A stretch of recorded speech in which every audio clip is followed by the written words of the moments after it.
시사야.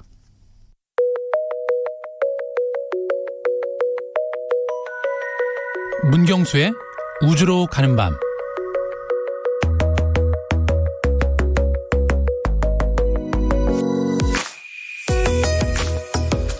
화성으로 간 우주선이 착륙하는 순간 서로 얼싸안으며 눈물을 흘리는 과학자들의 모습 한 번쯤 보셨을 겁니다. 성공의 기쁨이 만든 감동적인 장면이지만 그들이 정말 기뻐하는 이유는 우주선이 설계한 대로 착륙했기 때문입니다. 비행기 타보신 분들은 아시죠? 비행기가 활주로에 착륙하는 순간 쿵 소리를 들으면 과학자가 아닌 평범한 사람들도 누구나 안도감을 느낄 것 같은데요. 우주 탐사에서 착륙이 주는 의미는 남다릅니다. 지구와 다른 대기 조건 그리고 중력 조건을 넘어서기 위해 수천 번을 한 가설이 성공적으로 검증됐기 때문인데요.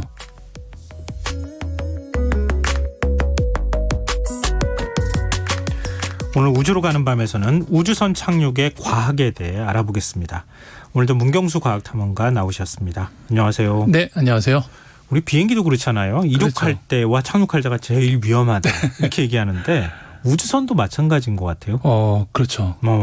근데 그러니까 발사하는 것도 사실은 뭐 우리가 알고 있는 것처럼 발사하는 과정에서 우주선이 폭발하는 거나 그렇죠. 이런 네. 일들이 있잖아요. 네네. 그러니까 굉장히 그것도 위험천만한 일일 테고 네. 착륙하는 거는 제가 볼 때 발사보다 착륙이 더 어려울 것 같은데요. 맞습니다. 그냥 화성의 예로만 들면 지난 50년 넘게 화성에 가서 착륙에 성공한 그 탐사선이 6대밖에 안 되니까요. 근데 쏜 거는 그보다 훨씬 더 많아요. 몇 배수죠. 그런데도 네. 착륙이 이게 정확한 지점에 네. 제대로 뭐라 그럴까요? 이렇게 중심을 잡으면서 그렇죠. 충격 없이 착륙한다는 맞습니다. 게 네. 우리가 상상하는 것보다 훨씬 어려운 기술일 것 같아요. 제가 보니까. 네, 그렇죠. 그러니까 그러면은 출발부터 착륙하는 과정을 쭉 한번 설명을 해주시면은 네. 왜 이렇게 어렵다고 얘기를 하는지 우리가 네. 좀 잘 느낄 수 있을 것 같아요. 네, 일단 그 화성을 예로 들면은 화성까지 갈 때는 뭐 아시는 것처럼 아무 때나 갈 수 있는 게 아닙니다.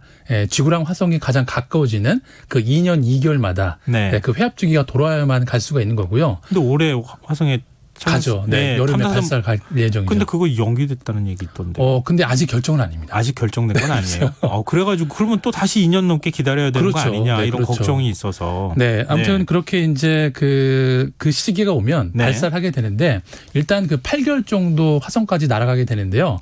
이제 화성에 거의 도착을 하게 되면 이제 대기로 진입을 하고 네. 그런 다음에 또 낙하선이 펼쳐지고 또 그런 과정들을 거쳐서 이제 화성 표면에 착륙을 하게 되는데 네. 그 과정이 사실 그 너무 빠른 가속도와 외부의 마찰 온도 때문에 나사랑 통신이 끊어집니다. 그 짧은 시간 안에요? 네, 그 7분 안에. 그래도 그냥 지켜놓고 넋놓고 봐야 되니까 이 과정이 정말 어렵다고 볼 수가 있는 거죠. 거의 과학자들 입장에서는 그 탐사선이나 이런 거 하나 발사하는데 네. 뭐 10년 프로젝트 막 그럼요. 이러잖아요. 그렇죠. 네. 그 10년 동안 공들인 게 그 7분 안에 결정나는 거 아닙니까? 그렇죠. 네. 그 얼마나 가슴을 졸이겠어요. 맞습니다. 네. 거의 뭐 진짜 불안한 상태로 보다가 네. 그 탐사선에서 착륙했다 이렇게 해가지고 신호가 올 때 그렇죠. 첫 번째 이미지를 보냈을 때. 와 하면서 그런 이렇게 거죠. 껴안는 이런 건데 네. 그 말씀하신 공포의 7분이라고 하는 네. 거 이거는 어떤 상황일까요? 네, 일단 그 아까 말씀드렸던 것처럼 그 통신이 되지 않기 때문에 그냥 넋을 놓고 봐야 되는 겁니다. 그래서 프로그래밍 된 대로 이 탐사선이 자동 착륙 과정을 총 4단위에 거쳐서 해야 되기 때문에 4단계요? 네, 그렇죠. 그래서 네. 이 과정 중에서 한 단계라도 뭔가 오차가 발생을 하면 착륙이 성공적으로 될 수 없기 때문에 그런 상황을 일컬어서 과학자들이 공포의 7분, 마의 7분이라는 표현을 많이 쓰고 있습니다.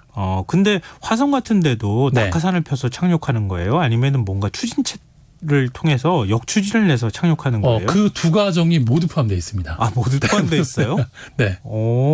그러면 처음에는 낙하산 같은 거 펼치고 내려가다가 그렇죠. 일단 그 첫 번째로 이제 그 속도를 감쇄하기 위해서 낙하선을 펼치는데 네. 그래도 속도가 반밖에 안 줄어듭니다. 그러니까 탐사선이 한 무게가 얼마나 될까요? 한 몇 톤? 탐사선이 일단 그 2012년도 기준으로 지금 네. 이제 큐리오시티라는 탐사 로봇이 가 있잖아요. 그 탐사 로봇이 사실 그 전에 갔던 모든 탐사 로봇들을 합친 것보다 무게가 더 많이 나갑니다. 거의 1톤 가까이 나가기 때문에 기존과는 전혀 다른 방식으로 착륙 방식을 설계하지 않으면 안 됐던 거였죠.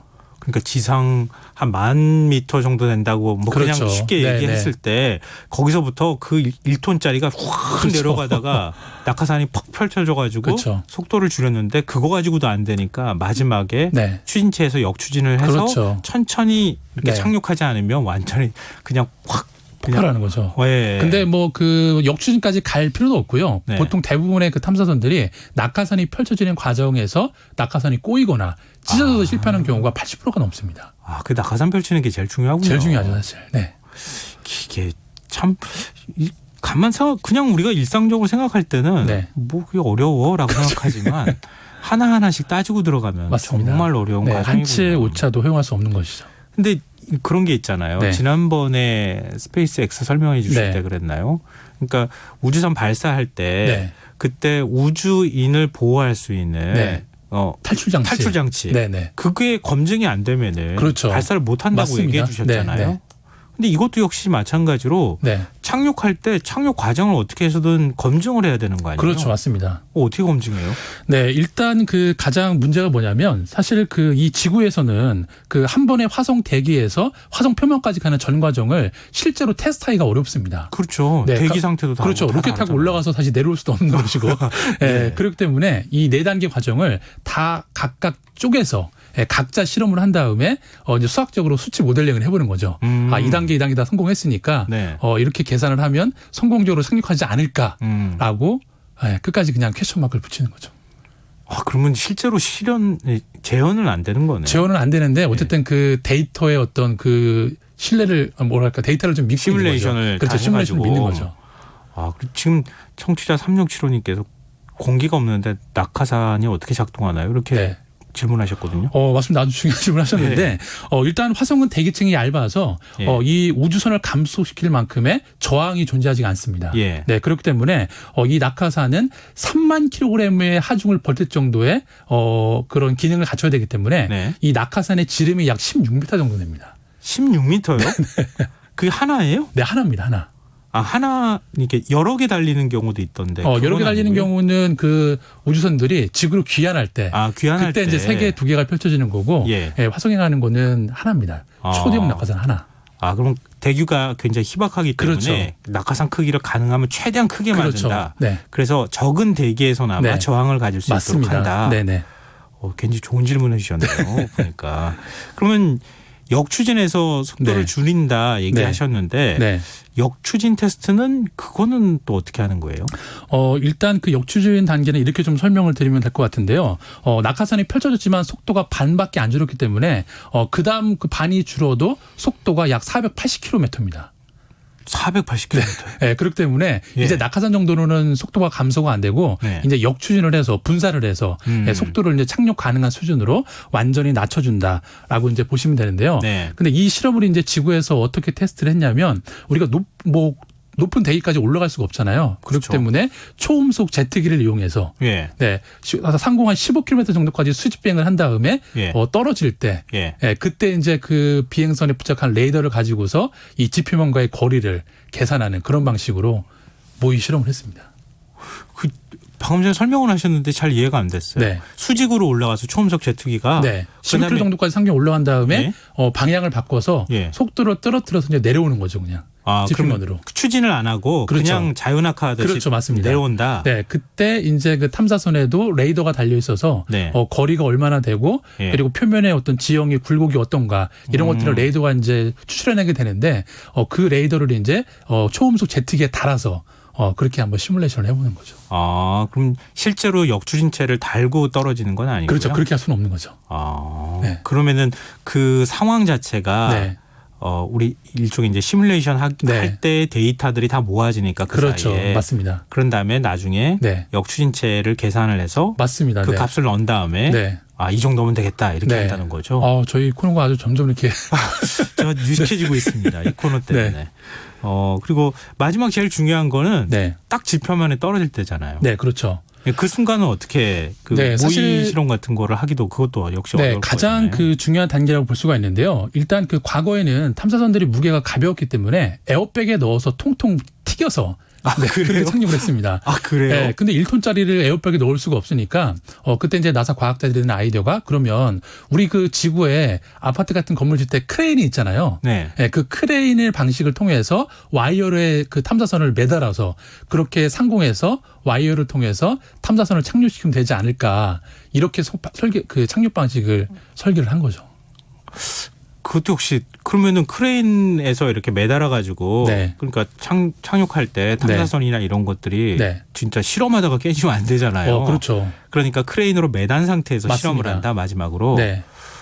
그래도 제가 볼 땐 충격이 엄청날 것 같은데. 그렇죠. 실제로 그렇게 이제 헬리콥터 같은 곳에 그 탐사로봇의 모형을 만들어서 다양한 지형에서 이제 실험을 해봤는데. 그렇죠. 네, 다양한 지형도 맞습니다. 있네요. 네, 착륙은 가능한데 아무리 잘 착륙을 시켜도 쿵하는 순간 충격이 오기 때문에 이 탐사선에 담긴 실험 장비들이 망가질 수 있다라는 결론이 나게 돼서 네. 이 과학자들이 또 다른 방식을 또 찾았습니다. 그리고 뭐 그게 울퉁불퉁할 수도 있고 맞습니다. 경사면이 졌을 수도 네. 있고 그거를 어떻게 딱 맞춰서 저기에 착륙시켜라고 해서 딱 착륙이 되겠어요. 네, 그렇죠. 쉽지가 않잖아요. 네. 그래서 참 어렵네요. 네, 이 문제를 어떻게 풀었냐면 자전거에서 아이디어를 얻었습니다. 자전거요? 네. 자전거하고 착륙이 무슨 상관이 있죠? 일단 그 자전거 같은 경우에는 그 뭐랄까요? 그 튜브가 그 아무래도 물렁물렁하니까 이 비틀리는 강성 때문에 원하는 대로 모양이 사방으로 바뀝니다. 예, 그리고 그때 자전거가 이렇게 어디에 쿵 떨어질 때 그 네. 충격을 그 자전거 프레임이 충격을 받아주잖아요. 예, 그래서 그런 원리를 이용해서 실제로 이 탐사선의 바퀴와 그리고 프레임을 만들 때는 네. 티타늄 자전거를 만드는 회사에 의뢰를 해서 거기에서 그 프로타입을 만들었습니다. 아, 그렇군요. 네, 그러니까 어찌 보면 화성행 자전거를 만들었다고 볼 수가 있는 거죠. 우리 차도 그렇잖아요. 네. 타이어가 원래는 이렇게 뭐라 그럴까요? 타원형이 됐다가 이렇게 네, 그렇죠, 맞습니다. 예, 원형으로 움직이는 게 아니라 그렇죠. 계속 이렇게 찌그러지면서 움직이는 맞습니다. 거잖아요. 그 지형에 맞게. 네. 자전거도 자전거 그 휠이 있는 데가 그렇죠. 자전거 살이 있잖아요. 네네. 그 살 있는 데가 자전거 그 휠은 계속 이렇게 찌그러지듯이 하는데 그 네. 살이 잡아주면서 충격을 완화해주면서 네. 하니까 네. 탐사선 바퀴도 역시 같은 충격을 받더라도 자전거 바퀴처럼 그렇죠. 이렇게 충격을 흡수하면서 잘 견딜 수 있도록 하는 게 좋겠다. 네. 아유. 오늘 해설을 너무 글쎄요, 제가 왜 그러죠? 저 처음 듣는데. 네. 그래서 탐사로봇의 바퀴를 아마 이제 그 검색창에서 검색을 해보시면은 자세히 보시면은 살도 존재하고요. 네. 정말 자전거처럼 생겼습니다. 오늘 유심히 한번 검색을 해보시면은 아, 그렇군요. 느낌이 제가 나을 겁니다. 한 번도 제대로 봐본 적이 없어요. 탐사선 바퀴를. 네, 그냥 커다란 바퀴로만 생각을 하시는데 네, 좀 자세히 보시면은 그냥 자전거를 이런 형태로 좀 바퀴와 휠을 다르게 디자인한 거구나 이런 느낌을 확 받을 수가 있습니다. 이 새로운 면모들을 알게 됐어요. 네, 네. 그러니까 탐사선 볼 때 그냥 고무 덩어리려니 네, 바퀴는 그렇게 생각했지만 자세히 들여다보면 자전거 바퀴하고 좀 비슷하게 생겼다. 그렇죠. 네. 굉장히 흥미로운 얘기입니다. 새로운 사실을 알게 됐습니다. 근데 쭉 얘기를 들어보다 보니까 네. 이 우주에 간다는 것은 그렇게 쉬운 일도 아니고 그렇죠. 또 어떤 새로운 그 행성에 착륙한다는 것은 완전히 기존하고는 다른 발상의 전환을 맞습니다. 가진 그런 과학이 필요하겠구나 이제 이런 생각이 들었는데요. 네. 요즘 현실로 와서 네. 세계 경제가 어려운 요즘에도 네. 우리한테도 발상의 전환이 뭔가 필요하지 않을까 이런 생각이 들어요. 네, 저도 이제 이 내용을 좀 조사를 하면서 네. 그 리서치를 하다 보니까 그 나사 연구원들의 심리 상태를 연구하는 학자들이 있습니다. 네, 그 사람들이 한 이야기를 보니까 네. 나사에서는 그 실패에 관대해져야 모험이 가능하다라는 이런 어떤 그 미션을 많이 준다고 합니다. 미국 네. 실리콘밸리도 좀 비슷한 그렇죠. 사고가 있다고 그래서 하잖아요. 그냥 좀 현실에 맞게 해석을 해보면 뭐 조직이나 개인이나 실패를 어떻게 인식하느냐에 따라서 그 결과가 큰 차이가 난다라는 걸 좀 보여주는 것 같고요. 그래서 이제 정말 제 생각에는 네. 발상의 전환이 이루어지려면 첫 번째 전제조건이 바로 실패에 대한 관대함이 아닐까라는 생각을 요즘 들어 더 좀 해보게 되는 것 같습니다. 실패에 대한 관대함. 네. 우리가 지금 실패를 두려워하지 말아야 되는 네. 시기가 온 것만은 뭐 틀림이 없는 것 같고요. 네. 또 최근에 뭐 코로나19 사태 이후에 그런 것도 있잖아요. 뭐 기후 위기에 관한 네, 생각들. 그렇죠. 요즘 미세먼지 없잖아요. 네. 이 미세먼지 없는 게 우리가 사회적 거리두기 하면서 네. 뭔가 산업 활동이 좀 줄어들거나 이렇게 하니까 미세먼지가 발생 안 하고 네. 중국에서 산업 활동이 안 되니까 미세먼지가 안 날라오고 이런 현상들을 많이 봐요. 그렇죠. 그래서 이제는 정말 이 과학 쪽의 연구도 과거에는 이제 한 분야별로 어떤 현상을 연구했다라면 이 현상들의 어떤 관계성에 대해서 이제 좀 더 입체적으로 연구를 해야 되지만 우리가 살고 있는 이 지구를 조금 더 심도 있게 이해할 수 있지 않을까라는 생각이 듭니다. 그러니까 그동안에 우리가 너무 즐기고만 살아온 거 아닐까 그런 그렇죠. 생각을 다시 한번 하게 됐습니다. 네. 간절히 원하는 꿈이 있다면 꿈으로 가는 여러분의 착륙 과정을 되돌아보는 건 어떨까요? 지금까지 우주로 가는 밤 문경수 과학탐험가와 함께했습니다. 오늘 말씀 고맙습니다. 네, 감사합니다. 김성환의 시사회는 제21대 국회의원 선거 후보자 경력방송 관계로 평소보다 조금 일찍 마무리하겠습니다. 오늘 모바일 상품권 당첨자는 홈페이지 공지사항에서 확인하실 수 있습니다. 김성환의 시사회는 내일 밤 다시 찾아뵙겠습니다. 지금까지 시사평론가 김성환이었습니다. 편안한 밤 되십시오.